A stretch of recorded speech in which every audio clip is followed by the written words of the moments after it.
If this meal reaches the human, she will not leave this station alive. Those were the last words Director Kaelor Voss expected anyone to remember. They were whispered behind a sealed kitchen door, spoken with the quiet confidence of a scientist who had never been wrong in his life. 3 hours later, the woman he had sentenced to die was smiling at the dessert menu. Helix Prime floated almost 50,000 miles above the pale rings of the moon Ceres, its silver towers catching the light of 2 distant suns. The station had been built to celebrate cooperation between worlds, but tonight every polished hallway and glowing chandelier served a different purpose. Diplomats, admirals, researchers, and corporate executives from more than 40 civilizations gathered beneath the vaulted crystal ceiling for the annual Unity Banquet, where every handshake carried political weight and every shared meal was meant to build trust. Claire Bennett adjusted the sleeve of her navy blazer as she stepped into the ballroom. At 31, the NASA biochemist still felt more comfortable inside a laboratory than surrounded by politicians. Her blonde hair was tied back in a simple ponytail, and the only jewelry she wore was the silver wedding band that reminded her of home in Colorado. She smiled at the alien attendant waiting by the entrance. "First time here?" the translator asked through its soft metallic voice. Claire laughed. "Is it that obvious? You looked up instead of around. Guess I'm still impressed by giant ceilings." Most humans are. She accepted a glass of sparkling mineral water and wandered toward the long banquet tables, where every dish represented another world. Strange aromas drifted through the room, sweet spices mixing with herbs she had never smelled before. Instead of making her nervous, it reminded her why she had accepted this assignment. Science had always started with curiosity.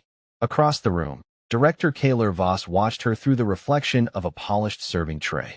Tall, composed, and wrapped in dark ceremonial robes, he looked every bit the respected head of the Galactic Biosecurity Institute. No one around him noticed how tightly his hands were folded behind his back. Beside him stood Chef Narek, whose slender hands trembled as servers carried away the final covered plates. "Director," Narek whispered, "there is still time to replace her serving." Kaelor never looked away from Claire. "No, she is a guest. She is an unknown biological variable. This is not research."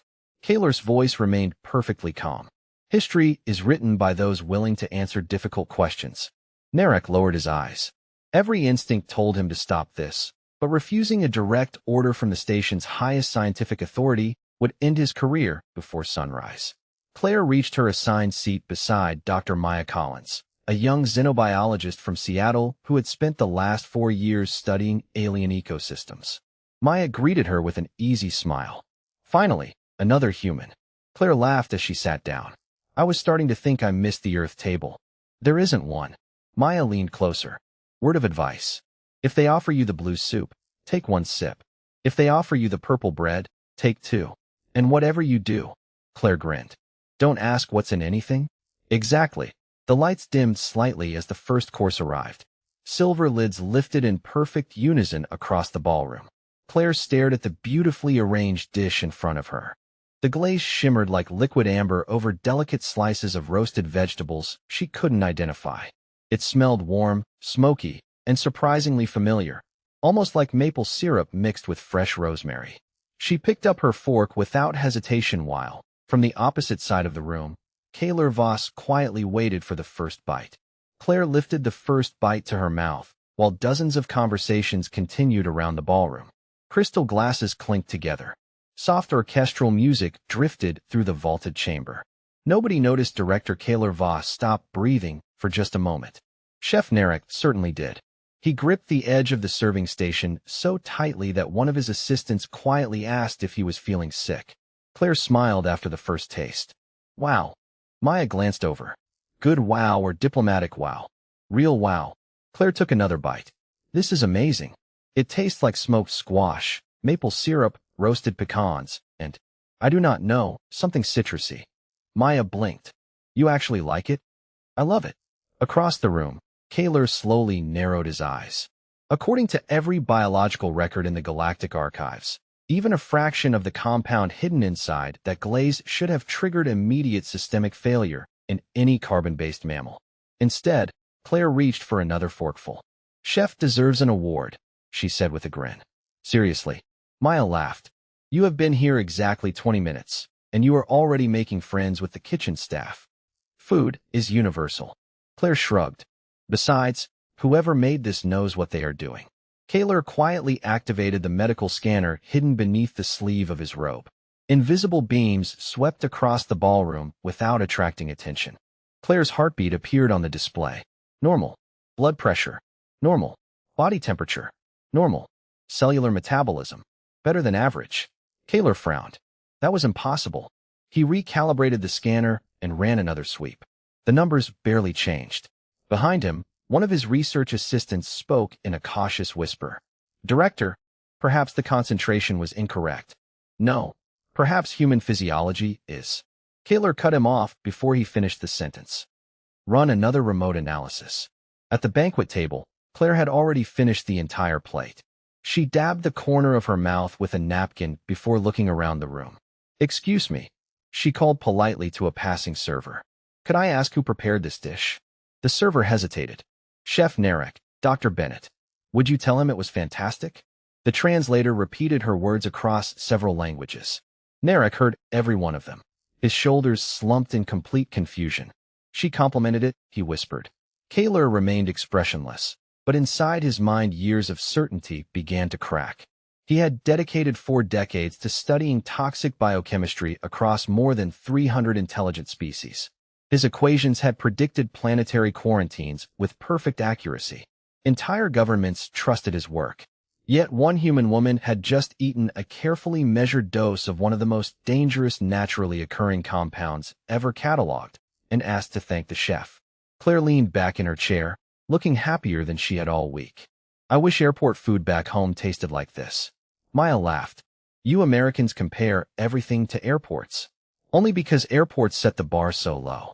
Their conversation drifted naturally toward hiking in Colorado, Seattle coffee shops, and the strange experience of explaining baseball to alien colleagues. Claire's relaxed smile never faded. Every few minutes Kaelor checked the scanner again. Every reading became more unbelievable than the last. Instead of showing signs of distress, Claire's metabolic efficiency had actually increased by nearly 12%. Her oxygen saturation was perfect. Even minor inflammation from the long shuttle flight had disappeared. One of the assistant scientists stared at the data in disbelief. Director, I think her body is metabolizing the compound. That is not possible. The scanner says otherwise. Then the scanner is defective. Before anyone could answer, every medical terminal connected to the station network emitted the same quiet alert. An automated system had detected an undocumented biological anomaly inside the banquet hall and immediately requested a Level 3 diagnostic review. Around the room, several alien physicians subtly turned toward Claire's table at exactly the same moment. Maya noticed it first. She leaned closer and lowered her voice. Claire, do you know why half the doctors in this room suddenly look like they are staring at you? Claire forced a small laugh, hoping Maya was joking, but the expression on her friend's face never changed. She looked over her shoulder and counted at least 8 medical officers quietly watching their table from different corners of the ballroom. None of them were speaking. They were simply observing. Did I spill something on myself? Claire asked. I wish that was it, Maya replied softly. Stay here. Let me find out what is happening. Before Claire could answer, 2 attendants in silver uniforms approached with practiced smiles. Dr. Bennett. One of them said politely, the station medical office has requested a routine wellness screening for all first-time visiting researchers. It will only take a few minutes. Claire raised an eyebrow. Now? During dinner? It is standard protocol. Maya knew that was not true. She had attended 3 Unity banquets before and had never seen anyone escorted away for a surprise examination. Claire noticed the hesitation in Maya's eyes and stood anyway. If it keeps everyone happy, I guess I can spare a few minutes.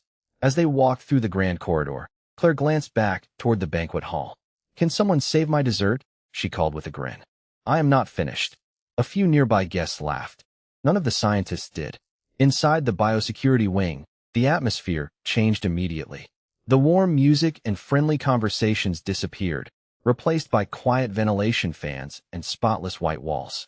Claire stepped into an examination suite that looked more like a space agency laboratory than a hospital. Director Kaelor Voss was already waiting. Dr. Bennett, he said with flawless professionalism. Thank you for your cooperation. Do I actually have a choice? Claire asked. This is merely precautionary. She shrugged. Fair enough. Maya entered a moment later carrying a digital tablet. Her eyes met Claire's for a second. Something was wrong. Claire could feel it now. She simply did not know what. Please place your hand here, Kaelor instructed. Claire rested her palm against a smooth glass panel. Thin blue lights swept across her fingers before another scanner examined her eyes, heartbeat, breathing, and blood chemistry without a single needle. The machine finished in less than 10 seconds. Then it beeped. Once, twice, 3 times. Every display inside the room suddenly flashed amber. One technician frowned. Run it again. The scan repeated. The same warning appeared. Another scientist stepped closer. Maybe the human calibration profile is outdated. It is not outdated, Kaelor answered. Run a molecular comparison. A larger display filled with rotating chemical structures. Maya stared at the screen until her face slowly lost all color. Director, she whispered. You need to see this. Kaelor walked over. The room fell silent. Every trace of the compound served at dinner was still present inside Claire's bloodstream. Nothing had been removed. Nothing had been neutralized. Instead, the human body had broken the molecules apart, rebuilt them into harmless nutrients, and redirected the remaining energy into normal cellular function.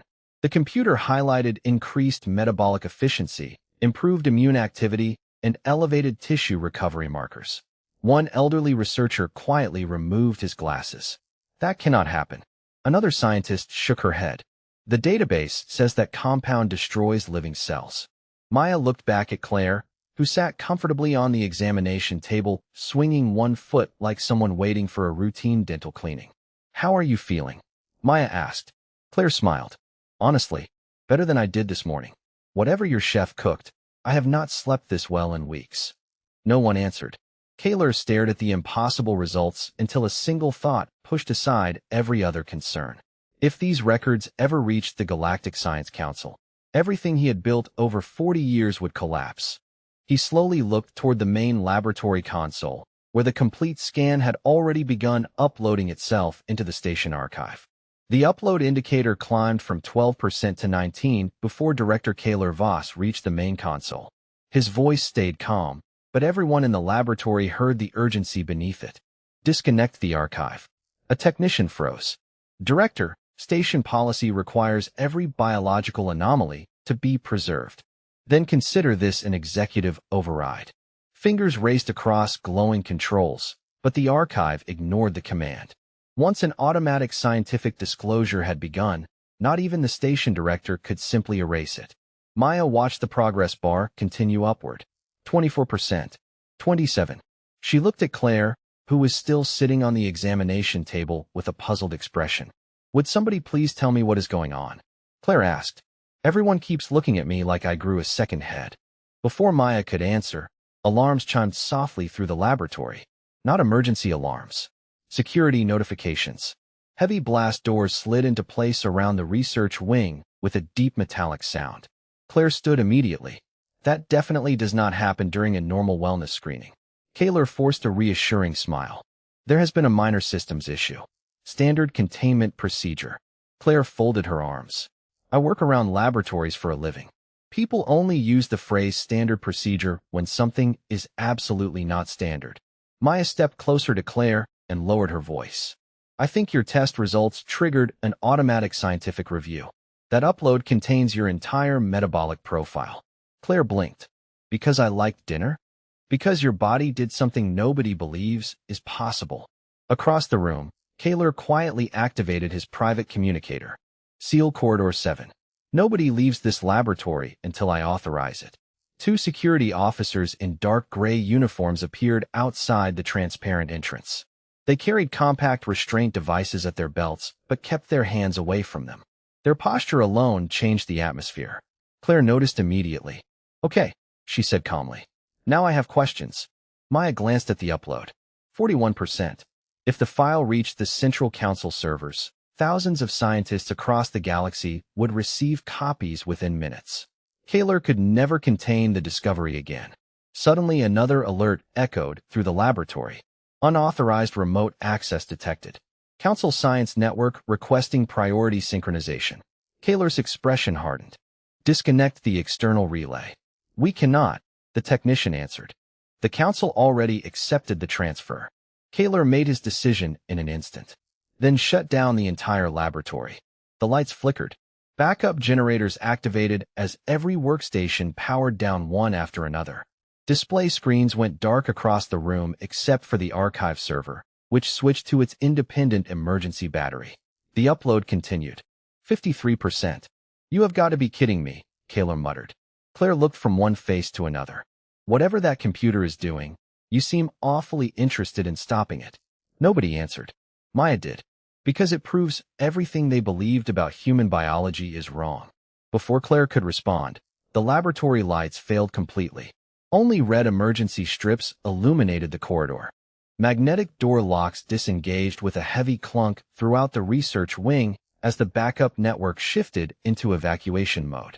Power failure, someone shouted from another room.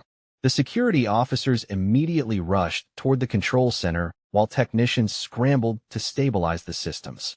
Claire grabbed Maya's wrist. Which way is the exit? Maya pointed toward a maintenance corridor glowing faintly under emergency lighting. That way. They started running just as another steel door slammed down behind them, cutting off half the laboratory. Kaelor turned and saw the two human scientists disappear into the maze of service corridors. For the first time that evening, the composed director abandoned his measured walk and broke into a run. Claire and Maya sprinted through the narrow maintenance corridor as red emergency lights painted long shadows across the steel walls. Every few seconds, another security door slammed shut somewhere behind them, the deep metallic echoes rolling through the station like distant thunder.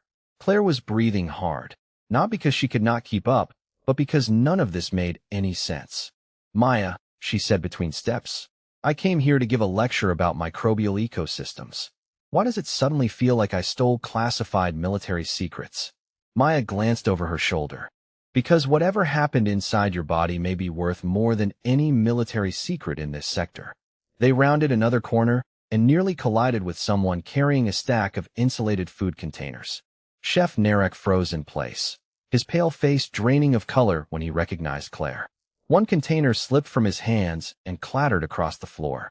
Dr. Bennett, he whispered. You should not be here. Claire stopped. Actually, I think everybody keeps deciding where I should not be. Maybe somebody can finally tell me why. Narek looked down at the floor, unable to meet her eyes. Maya immediately noticed the panic on his face. Narek, what are you hiding? The chef swallowed hard. For several long seconds he said nothing. Then he quietly opened one of the insulated containers. Inside sat another serving of the same beautifully prepared dish from the banquet. I made this, he admitted, but I did not create the formula. Claire looked at the food and smiled despite everything happening around them. I was hoping I could get another plate. Narek stared at her in disbelief. You want more? Of course. It was incredible. The chef shook his head as if reality itself had stopped making sense. That recipe has been forbidden for nearly 800 years. Every civilization that has studied the compound classified it as lethally toxic. Claire blinked. You are kidding. I wish I was. Narek's voice cracked with guilt. Director Voss ordered me to prepare it exactly as written. I argued with him. I begged him to reconsider. He said your death would answer an important scientific question. Silence filled the corridor. Claire looked at Maya, waiting for someone to laugh and admit this had all been a terrible misunderstanding. Nobody did. Finally, she let out a slow breath. So, you are telling me someone actually expected that dinner to kill me? Narek lowered his head. Yes. Claire stood completely still. She was not angry. She was not shouting. She simply looked disappointed. I thanked you, she said quietly. I thought you were just an amazing chef. Narek's eyes filled with regret. I did not deserve your kindness. Before Claire could answer, heavy footsteps echoed from the opposite end of the corridor. Security teams were closing in. Maya checked a nearby station map. We have less than a minute. Narek suddenly made up his mind. He pressed a small kitchen access badge into Maya's hand. Level 12 food laboratories. Nobody will think to search there first. Why are you helping us? Maya asked. Narek looked at Claire. Because tonight she treated me like a person after I unknowingly served her something I believed would end her life.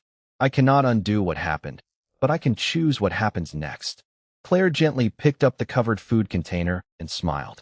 Then I am taking this with us. Maya stared at her. You are serious? Claire shrugged. If everyone keeps insisting it is dangerous, I want to figure out why it tastes like Thanksgiving dinner. Narek almost laughed despite the fear surrounding them. Then his expression changed as another station alert echoed overhead. Director Voss has authorized a full research lockdown. He is no longer trying to hide the truth. Maya looked at the access badge, then at the container in Claire's hands. For the first time, an unsettling possibility crossed her mind. Maybe the answer was not hidden inside Claire's body alone. Maybe the answer had been sitting on the dinner plate all along. Level 12 was hidden beneath the public kitchens, a place most visitors never knew existed. The elevators did not even list it. Maya pressed Narek's access badge against a dull gray panel, and after a brief pause the doors slid open with a quiet mechanical click. Either this works, she said, or we just announced exactly where we are. Claire smiled as they stepped inside. Optimism looks good on you. The elevator descended almost 300 feet before opening into a compact research kitchen lined with stainless steel workstations, refrigerated storage units, and analytical equipment that looked far more advanced than anything displayed upstairs. Narek hurried inside and sealed the door behind them. This laboratory was built centuries ago to study hazardous food compounds before they reached diplomatic tables, he explained. Nobody has used it in years. Claire carefully placed the covered meal on the counter. Then let us answer one question. She removed the lid.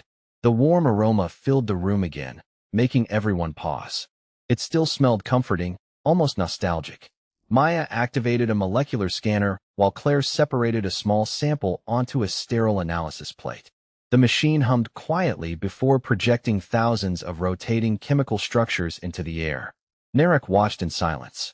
Maya compared the scan with the archived toxicity database. Her expression slowly shifted from concentration to disbelief. This cannot be right. Claire looked over her shoulder. What did you find? Maya enlarged several molecular chains. The toxic compound is exactly what the records describe, until it reaches human digestive enzymes. She highlighted another sequence. Your stomach acids split the structure into completely different molecules before your bloodstream ever sees the dangerous form. Claire folded her arms. So it is chemistry. It is much stranger than chemistry. Maya continued scrolling through the data. The secondary compounds become nutritional precursors. Your metabolism is literally rebuilding the poison into something useful. Narek stared at the projection. 800 years. He whispered.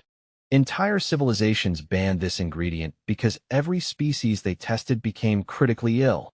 Claire looked at the remaining food with an amused smile. Meanwhile, it tastes like Thanksgiving at my grandmother's house. Before anyone could respond, another notification flashed across Maya's console. Incoming station broadcast. Priority level absolute. Director Kaelor Voss appeared on every display throughout the laboratory. His expression remained calm, but his voice carried a carefully measured authority. Attention, all personnel. A human research delegate has experienced an unknown biological event. Until further notice, she must remain under biosecurity observation protocol. Any individual assisting Dr. Claire Bennett in avoiding medical supervision will be charged with obstruction of council scientific procedure. Claire frowned. That is an interesting way to describe chasing somebody through maintenance tunnels. Maya's tablet vibrated almost immediately. She opened it, and her face turned pale. Claire, he just changed the official record. What do you mean? Maya turned the screen toward her. The public incident report claimed Claire had accidentally consumed an unidentified contaminant brought from Earth and might now represent an unpredictable cross-species health risk. Narek shook his head. He is making everyone believe you are the danger. Claire's expression finally became serious. He knows exactly what happened. Yes, Maya answered quietly. And now he is making sure nobody will believe your version of the story. Before they could decide what to do next, every monitor in the laboratory abruptly switched to another alert. Council Science Command had accepted Kaelor's emergency petition. A formal investigative tribunal was already en route to Helix Prime, and until its arrival, Director Kaelor Voss had been granted temporary authority over every laboratory, security team, and communication system on the station. Claire looked at the locked laboratory door, then back at the untouched plate on the counter. So he just turned himself into the judge before anyone else could ask the questions. Maya nodded slowly. Which means if we want the truth to survive, we are going to have to prove it in front of the entire council. The tribunal arrived sooner than anyone expected. Less than 40 minutes after Kaelor's emergency petition, the central chamber of Helix Prime transformed from a banquet hall into a courtroom. Every conversation on the station seemed to stop as representatives from the Galactic Science Council filed into their elevated seats beneath the enormous glass dome. Claire stood quietly beside Maya and Narek while security officers lined the walls. Nobody had restrained her. They did not have to.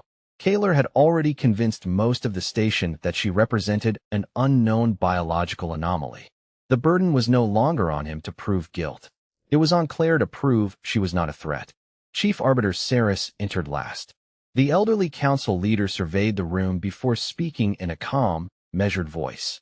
Director Kaelor Voss, you requested emergency authority under Biosecurity Observation Protocol. Present your findings. Kaelor stepped forward with perfect confidence. Honorable Council, Dr. Claire Bennett consumed an unidentified biochemical agent and has displayed impossible physiological behavior. Until we determine whether human biology now poses an uncontrollable risk to every species represented here, I recommend immediate quarantine and suspension of all human scientific exchanges. A ripple of uneasy whispers spread across the chamber. Claire leaned toward Maya. He makes it sound like I sneezed on the galaxy. Maya whispered back. He is framing the question before anyone asks the real one. Kaelor continued. Our preliminary evidence suggests human metabolism may unpredictably alter compounds considered universally hazardous. If such biological processes spread through shared ecosystems, the consequences cannot be estimated. Claire finally raised her hand. Several delegates looked surprised. May I ask one question? Saris nodded. Proceed. Claire looked directly at Kaelor. Did I bring that compound onto your station? Kaelor remained silent for a moment. No. Did I cook the meal? No. Did I ask anyone to serve it to me? No. Claire turned toward the council. Then why am I the investigation instead of the dinner? A quiet murmur moved through the chamber. Several delegates exchanged uncertain glances. Even Saris leaned slightly forward. Maya recognized the shift immediately. For the first time, Kaelor was losing control of the conversation. Before anyone could respond, Kaelor activated a holographic display showing Claire's medical scans. Because these results violate every established biological model in existence. Brilliant molecular diagrams filled the room. Gasps echoed from the scientific observers. Claire's cells had transformed the forbidden compound into harmless metabolites with remarkable efficiency. One council scientist stood without realizing it. Those conversion pathways, they should not exist. Another added, not in any cataloged species. Kaelor seized the moment. Exactly. Humanity represents an unpredictable exception to every safety protocol we have ever written. Then an unexpected voice interrupted him. Or perhaps your protocols were written without enough evidence. Every head turned toward the entrance. The elderly researcher who had witnessed Claire's laboratory scans stepped into the chamber, carrying a portable archive drive. He had remained silent throughout the investigation. Until now. My name is Professor Elian Rowe, he announced. I supervised toxicology standards for the council before Director Voss was appointed. Kaelor's confident expression disappeared for the first time. Professor Rowe lifted the archive drive into view. Before the laboratory lost power, I copied the original upload. The data Director Voss presented today is incomplete. The chamber felt completely silent. Kaelor stared at the archive drive as though it were far more dangerous than anything Claire had eaten. He knew exactly what was inside. And if the council saw the complete record, they would discover not only what human biology had done, but who had arranged the experiment in the first place. Professor Elian Rowe walked to the center of the chamber without rushing. He looked nothing like a man about to dismantle the career of the most respected biosecurity director in the council. His gray robes were slightly wrinkled. His glasses sat crooked on his face, and the archive drive in his hand looked almost ordinary. Before anyone reaches a conclusion, he said, I asked the council to examine the complete laboratory record, not the edited version. Chief Arbiter Saris nodded once. The request is granted. Kaelor took one careful step forward. Professor, those files contain unverified observations collected during a system's failure. No, Rowe replied evenly. They contain the observations your staff recorded before the system's failure. The archive connected to the central projector. Hundreds of synchronized timestamps appeared across the chamber, followed by uninterrupted laboratory footage. Every delegate watched Claire walk into the examination room. They watched the scanners analyze her biology. They watched the impossible metabolic conversion unfold exactly as Kaelor had described. Then another window appeared. Security footage from the kitchen. Narek lowered his eyes. Claire recognized the room immediately. The recording showed Kaelor handing Narek a sealed container marked with the highest biohazard classification available on the station. The audio filled the chamber. "Prepare it exactly as instructed," Kaelor's recorded voice said. "It must be served only to Dr. Claire Bennett." No one spoke. Another recording followed. Narek's voice trembled. "Director, every known species dies after exposure." Kaelor answered without hesitation. "Then tonight we discover whether humanity is truly different." The silence that followed felt heavier than any accusation. Claire slowly looked toward Kaelor. "You already knew," she said quietly. "You were never investigating an accident." Kaelor finally stopped pretending. "Science has always required difficult decisions." Claire shook her head. "No, science requires informed consent. That is the part you skipped." Several council members lowered their eyes. Even delegates who had supported Kaelor moments earlier looked visibly uncomfortable. Professor Rowe opened another file. "There is more." The molecular analysis expanded across the dome. Maya stood as the data rotated overhead. "I verified every sequence independently." She pointed toward the reconstructed metabolic pathways. Human biology is not immune to the compound. It simply processes it differently because of millions of years of evolution on Earth. What we called poison was only poison to the species we bothered to study. Another scientist quietly stood. Then another.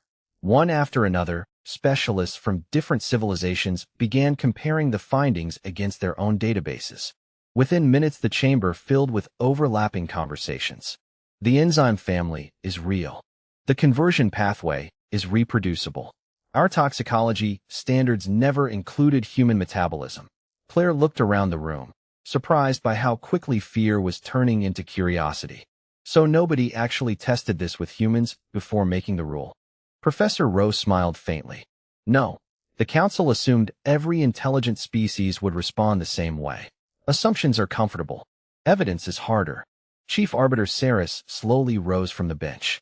"Director Kaelor Voss, this tribunal was convened to determine whether Dr. Bennett represented a biological threat."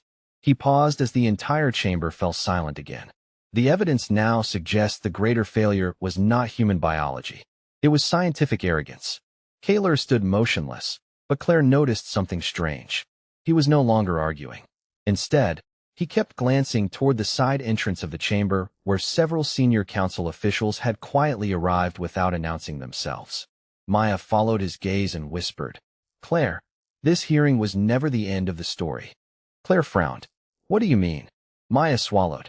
"If people at that level are showing up in person, somebody already realizes this discovery changes far more than one investigation." Chief Arbiter Saris remained standing as the chamber settled into complete silence. The towering windows behind him reflected the stars surrounding Helix Prime, and for the first time that evening nobody seemed interested in looking anywhere except at Claire Bennett. "This tribunal has reached its conclusion," Saris announced. "Dr. Claire Bennett is not a biological threat. She is evidence that our understanding of biology has been incomplete." The words echoed through the chamber, and with them came the weight of an entire civilization admitting it had been wrong. Kaelor Voss closed his eyes for only a second. When he opened them again, the confidence that had defined him for decades was gone.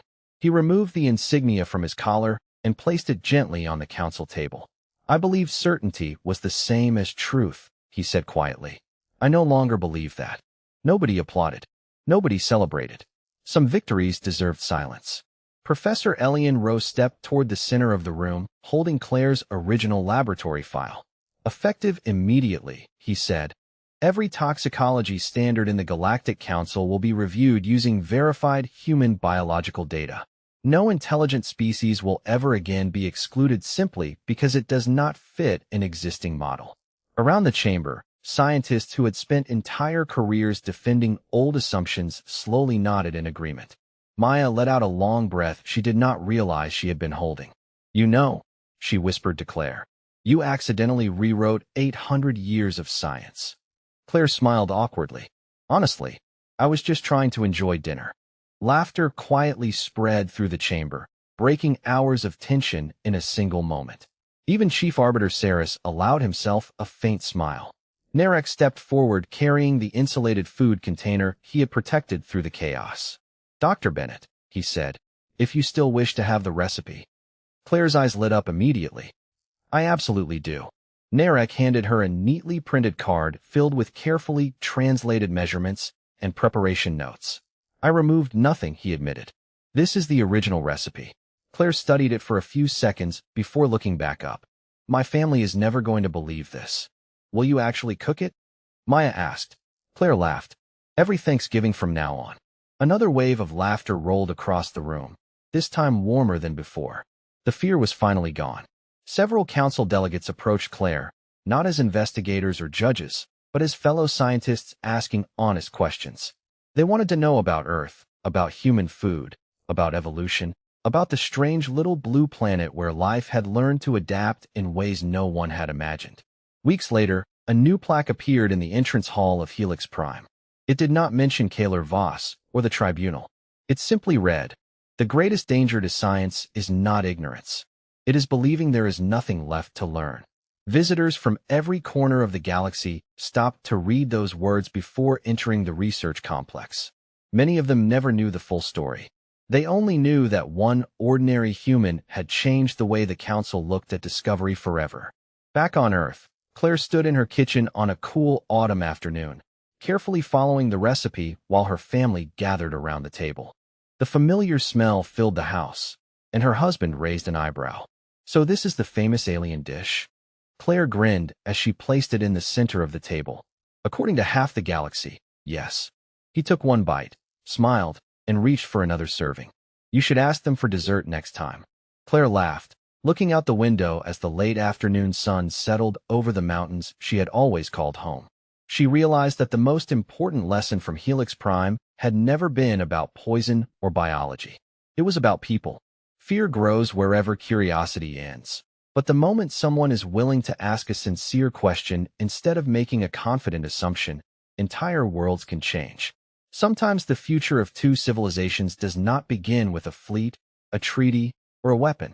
Sometimes it begins with one shared meal and a simple request for the recipe.